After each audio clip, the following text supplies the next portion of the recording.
సత్యనారాయణమూర్తి. సభాధ్యక్షులు, మన ప్రియతమ జాతీయ అధ్యక్షులు, నవ్యాంధ్రప్రదేశ్ నిర్మాణకర్త శ్రీ గౌరవశ్రీ చంద్రబాబు నాయుడు గారికి, వేదిక మీద ఉన్న పెద్దలకు, మహానడికి చేసిన అతిథులందరూ కూడా పేరు పేరున నా హృదయపూర్వక ధన్యవాదాలు. దేశ చరిత్రలో, తెలుగువాడి చరిత్రలో హిందువులకి భగవద్గీత ఎలాగో, ముస్లిమ్స్కి ఖురాన్ ఎలాగో, క్రైస్తవులకు బైబిల్ ఎలాగో, ప్రపంచంలో ఉన్న తెలుగువాడు ఎక్కడున్నా తెలుగువాడి ఆత్మగౌరవాన్ని నింపిన ఏకైక పార్టీ ఒక్క తెలుగుదేశం పార్టీగా మనం గర్వంగా వేళ చెప్పుకోక తప్పదు. ఈ తెలుగుదేశం పార్టీ నిర్మాణం ఒక నటుడిగా,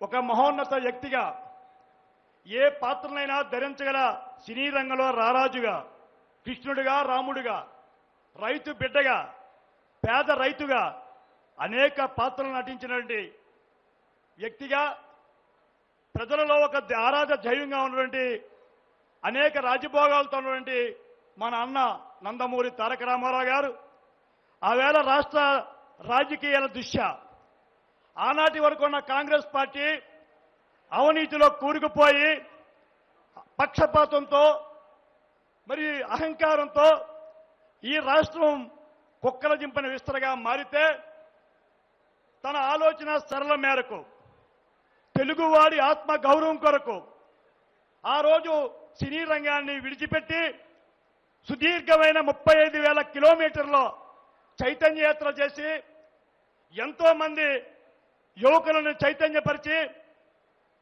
తెలుగుదేశం పార్టీ పిలుస్తుంది రా, కదలరా అన్న ఒక్క పిలుపుతో కొన్ని లక్షల మంది యువకులు అన్నగారితో వెంట నడిచారు.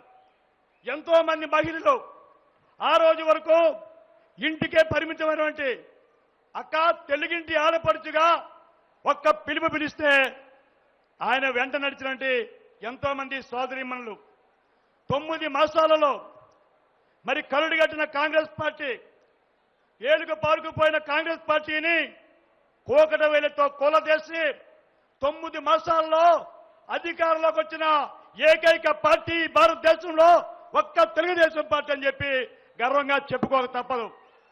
ఆ రోజు అడిగారు అన్నగారిని, మీరు పార్టీ పెడుతున్నారు, మీ విజన్ ఏమిటని, మీది సోషలిజమా, మీది కమ్యూనిజమా అని అడిగితే ఆయన ఒకే ఒక్క మాట చెప్పారు, నాది హ్యూమనిజం అని, మానవులే నా హిజం అని చెప్పిన మహానుభావుడు మన అన్న రామారావు గారు.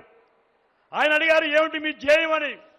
నా ధ్యేయం సమాజమే దేవాలయం, పేద ప్రజలే దేవుళ్ళు అని చెప్పారు. ఆ 3 మాటలకే మరి కరుడుగట్టిన కాంగ్రెస్ ని భూస్థాపితం చేసి అధికారంలోకి వచ్చాం.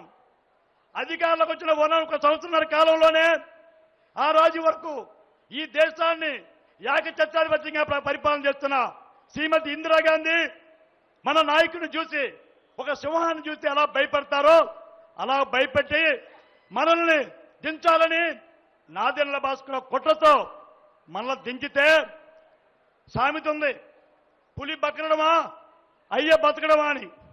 ఇందిరాగాంధీ దృష్టి పడడం, ఆ నాయకుడు మళ్ళా పైకి రావడం. అలాంటి తరుణంలో ఆ రోజు మన ప్రీతమ మన ముఖ్యమంత్రి గారు మన జాతీయ అధ్యక్షుల నేతృత్వంలో ఒక వ్యూహాత్మకంగా తిరిగి మళ్ళా ఒక జాతీయ పార్టీ దించిన నాయకుడు తిరిగి అనతకాలంలోనే అన్న రామారావు గారు తిరిగి ఇందిరాగాంధీని మెడలో వంచి ముఖ్యమంత్రి అయిన ఏకైక వ్యక్తి మన తెలుగుదేశం పార్టీ, మన ఎన్టీ రామారావు గారు. ఆ రకంగా 9 ఏళ్ల సుదీర్ఘ పాలనలో మేనిఫెస్టో ఇచ్చాం.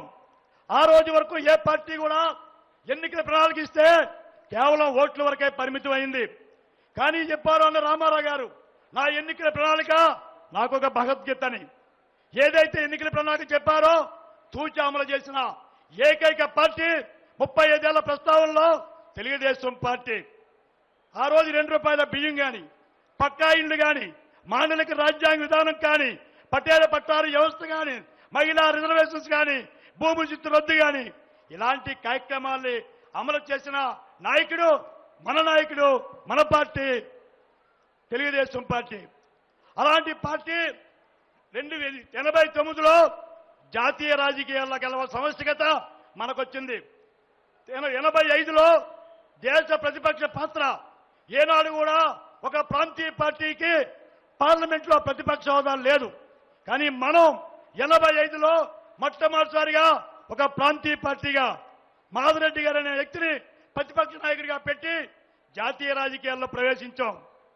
89లో అన్నగారు ఆ రోజున కాంగ్రెస్ పార్టీ అవినీతి బోఫోర్స్ కుంభకోణం బాగా పెరిగిపోతే కాంగ్రెస్ పార్టీ దాన్ని పట్టించుకోకపోతే ఒక ప్రాంతీయ పార్టీ నాయకుడు అటల్ బిహారీ వాజ్పేయి లాంటి వారిని, ఎల్కే అద్వానీ లాంటి వారిని, విభిన్న దృక్పథం గల జాతీయ పార్టీలో ఉన్న 203 ఎంపీలని రాజీనామా చేయించిన బోఫోర్స్ అవినీతికి, కాంగ్రెస్ అవినీతికి ఏకైక నాయకుడు మన ఎన్టీ రామారావు గారు. ఆ రకంగా జాతీయ రాజకీయాల్లో ఉన్నాం. మళ్ళా తిరిగి 2004లో ఎన్నికలు జరిగితే ఎవరు ఊహించిన విధంగా ఈ రాష్ట్రంలో కాంగ్రెస్ పార్టీకి ప్రతిపక్ష హోదా లేకుండా 256 సీట్లు గెలిపించుకున్న పార్టీ తెలుగుదేశం పార్టీ.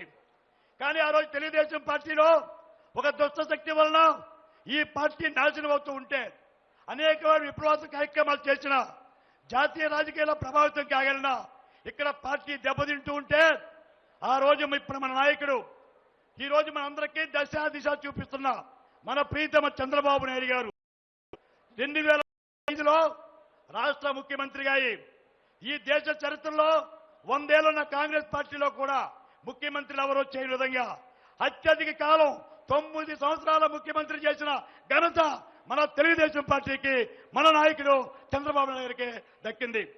ఆ 9 ఏళ్ల పాలనలో మీరు చూశారు విప్లవాత్మకమైన పరిపాలన, సంస్కరణల పరిపాలన, అనేక రిఫార్మ్స్తో, అనేక కార్యక్రమాలతో, ముఖ్యంగా మహిళా సోదరీమణులకు ఇవాళ సాధకారిత మహిళని ముందుకు వస్తున్నారంటే, ఒక సోదరీమణికి బ్యాంక్ అకౌంట్ ఉందంటే, ఒక సోదరీమణి భర్త మీదో తండ్రి మీదో ఆధారం లేకుండా జీవిస్తుందంటే దానికి మూల పురుషుడు అన్నగా మన నాయకుడు చంద్రబాబు నాయుడు గారు. జన్మభూమి ద్వారా గ్రామాల్లో చైతన్యపరిచి, అధికారులు సమన్వయపరిచి గ్రామాభివృద్ధి చేసిన తెలుగుదేశం పార్టీ నాయకుడిగా మన నాయకుడు చంద్రబాబు నాయుడు గారు. అన్నగారితో ఆగలే. ఆ రోజు దేశంలో కూడా పివి నరసింహరావు పరిపాలన అస్తవ్యస్తగా ఉంటే మన నాయకుడు మళ్ళా నేషనల్ ఫ్రంట్ చైర్మన్ గా ఒక ప్రధానమంత్రి నిర్ణయించే సాహసం, ఆ శక్తి మన పార్టీ తెలుగుదేశం పార్టీకి మన నాయకుడు చంద్రబాబు గారు వచ్చింది. అవేళ గుజరాత్ ప్రధానమంత్రి అయినా, దేవాగౌడ్ ప్రధానమంత్రి అయినా మన నాయకుడి కృషి. తిరిగి మళ్ళా ఎప్పుడో బీజేపీ కళ్ళగన్న ఈ దేశంలో ప్రధానమంత్రి కావాలని కోరుకున్న వాజ్పేయి గారిని ప్రధానమంత్రి చేసిన ఘనత మన నాయకుడు నేషనల్ ఫ్రంట్ చైర్మన్ గా మన చంద్రబాబు నాయుడు దక్కింది. మరి చంద్రబాబు నాయుడు నాయకత్వంలో ఆ రోజు వాజ్పేయి గారిని ప్రధానమంత్రి కాదు, ఆ రోజు ఒక షెడ్యూల్డ్ కాస్ట్ వ్యక్తి దేశానికి రాష్ట్రపతి కాగలడంటే, నారాయణ గారు రాష్ట్రపతి కాగలగలంటే అది మన తెలుగుదేశం పార్టీది, మన చంద్రబాబు నాయుడు కృషి. ఆ రోజు మరి అబ్దుల్ కలాం గారు ఒక ముస్లిం రాష్ట్రపతి కాగలంటే మన నాయకుడు మన చంద్రబాబు నాయుడు గారు జాతీయ నాయకత్వంలో చేసిన కృషి. అంటే తెలుగుదేశం పార్టీ జాతీయ రాజకీయాల్లో అనేకమైన విప్లవాత్మకమైన కార్యక్రమాల ద్వారా జాతీయ రాజకీయాలు నడిపిన మన నాయకుడు చంద్రబాబు నాయుడు గారు. తర్వాత మళ్ళీ రాష్ట్రంలో ఇవాళ ఎల్సిటీ బోర్డుని 2 భాగాలుగా విభజించి రిఫార్మ్స్ తెచ్చి మధ్యప్రదేశ్ లాంటి రాష్ట్రానికి దిగ్విజయ్ సింగ్ లాంటి వ్యక్తి వచ్చి చూసిపోయాడంటే మన నాయకుడు ఆలోచన సరళని మనం అర్థం చేసుకోవాలి. సాంకేతిక ఈ సేవ పెడితే కంప్యూటర్ తిండి పెడతాయని అడిగారు. ఇవాళ ఈ సేవే మీ సేవగా అనేక గ్రామాల్లో, పల్లెల్లో ప్రతి ఆడపిల్ల దగ్గర కూడా సెల్ ఫోన్లో చూసుకునే అదృష్టం వచ్చిందంటే అది మన నాయకుడు చంద్రబాబు నాయుడు గారి కృషి. ఆరోగ్య తెలుగుదేశం పార్టీ చేసిన ప్రతి కార్యక్రమం, ప్రతి అంశం కూడా దేశ రాజకీయాల్ని ప్రభావితం చేస్తూ ఉన్నాయి.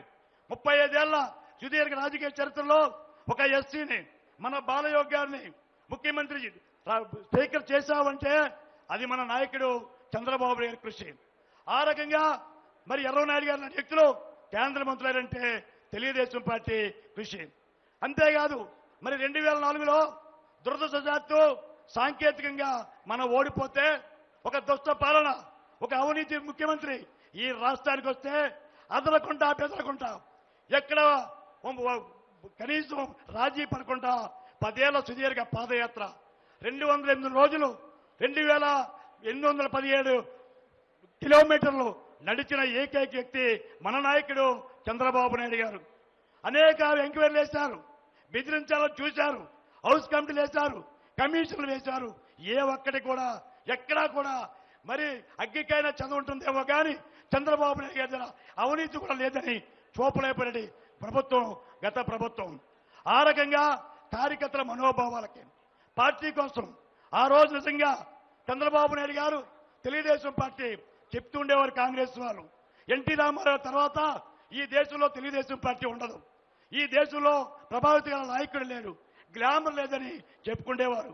కానీ పరిపాలన గ్లామరు, అనుభవం గ్లామర్తో, తనకున్న శక్తితో తెలుగుదేశానికి 35 ఏళ్ల ప్రస్తావనకి మళ్ళా ఈరోజు నవ్యాంధ్రప్రదేశ్ నిర్మాణానికి కారకుడైనట్టంటే అది తెలుగుదేశం, మన నాయకుడు చంద్రబాబు నాయుడు గారు అని చెప్పి గర్వంగా చెప్పుకుంటూ, తర్వాత వచ్చిన తాతకు తగ్గ మనవడుగా, తండ్రికి తగ్గ తనయుడిగా మరి లోకేష్ బాబు గారు ఒక జాతీయ కార్యదర్శిగా మనం చూస్తాం. ఒక 30 రోజుల్లో, ఒక 3 మాసాలు 90 రోజుల్లో 55,000 మెంబర్షిప్లు చేర్పించిన ఘనత మన తెలుగుదేశం పార్టీకే. ఇలాంటి ఎన్నో మైలురాయిలకు కారణం లోకేష్ బాబు కూడా వారి కృషి ఉంది. ఆ రకంగా ఈ రాష్ట్రంలో, ఈ దేశంలో, జాతీయ రాజకీయాల్లో, సంక్షేమ కార్యక్రమాల్లో నాలాంటి యువకులకి నిజంగా నేను ఈవేళ 35 సంవత్సరాల తర్వాత మళ్ళా ఈ వేదిక మీద 24 ఏళ్ల వయసులో కాలేజీలో ఉన్న తరుణంలో అన్నగారి పిలుపుతో ఈ పార్టీలకు వచ్చి అన్నగారి ఆశీర్వచంతో, బాబు గారి తన ఆశీర్వచంతో 35 ఏళ్ల అనేక రంగాలుగా అనేక పదవులు అలంకరించి మళ్ళా మీ ముందు మాట్లాడే అవకాశం ఇచ్చిన దేవుడు ఎన్టీ రామారావు గారికి, నాకు దశాదిశ చెప్పిన రాజకీయ గురువైన మన ప్రీతమ ముఖ్యమంత్రి చంద్రబాబు నాయుడు గారికి నా హృదయపూర్వక ధన్యవాదాలు తెలియపరుస్తూ చదువుకున్నాను. జై హింద్, జై తెలుగుదేశం, జై చంద్రబాబు నాయుడు.